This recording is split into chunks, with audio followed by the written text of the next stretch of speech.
ನೀವು ಕೊಡ್ಲಿಲ್ಲ, ನಾವು ಬರೋದೇ ಇಲ್ಲ ಇನ್ಮೇಲೆ ಅಷ್ಟೇ. ಯಾಕೆಂದ್ರೆ ನಾವು ಸಿಂಗರ್ ಇಲ್ಲ ಅಂದ್ರೆ ನಾನು ಹಾಡಲ್ಲ, ನಾನು ವರ್ಕ್ ಮಾಡ್ಕೊಂಡು ಹೋಗ್ತೀನಿ, ಟೆಕ್ನಿಕಲ್ ಮಾಡ್ಕೊಂಡು ಹೋಗ್ತೀನಿ ಅಂತ ಹೇಳ್ಬೋದು. ನೀವು ಈ ತರ ದಯವಿಟ್ಟು ಯಾರಿಗೂ ಮಾಡ್ಬೇಡಿ. ಪ್ರಕಾಶ್ ಅವರೇ ಹೇಳಿದ ಅರ್ಥ ಆಯ್ತು. ಖಂಡಿತ ಈ ಹಾಡ ನಂತರ ದಯವಿಟ್ಟು ನಿಮ್ದೇ ಸಾಂಗ್. ಯಾಕೆಂದ್ರೆ ಸಿಂಗರ್ಸ್ ಅವಮಾನ ಮಾಡಿ ದಯವಿಟ್ಟು.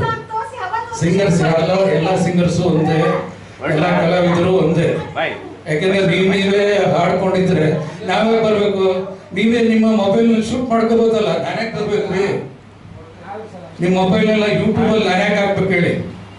ನಿಮ್ಮ ಹಾಡುಗಳು ಬರ್ಲಿ ಅಂತ ಎಲ್ಲಾರು ಕೇಳಿ ನೋಡ್ಲಿ. ಒಂದೊಂದು ವ್ಯೂಸ್ 250-300 ವ್ಯೂಸ್ ಬರ್ತಾ ಇದೆ.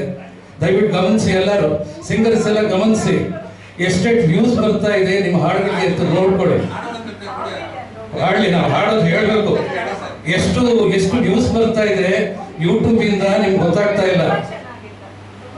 ನೀವು ಬೇಕಾದ್ರೆ ಕಾಮೆಂಟ್ಸ್ ನೋಡಿ. ಕೆಲವರು ಕೆಟ್ಟದಾಗ ಆಡಿದ್ರೆ ಕೆಟ್ಟದಾಗೆ ಬರೀತಾರೆ, ಕೆಟ್ಟದಾಗ ಬರೀತಾರಲ್ಲಿ. ಕೆಟ್ಟದಾಗ ಆಡಿದ್ರೆ ಕೆಲವರೆಲ್ಲ ಇಲ್ಲಿ ಸ್ಟೇಜ್ ಮೇಲೆ.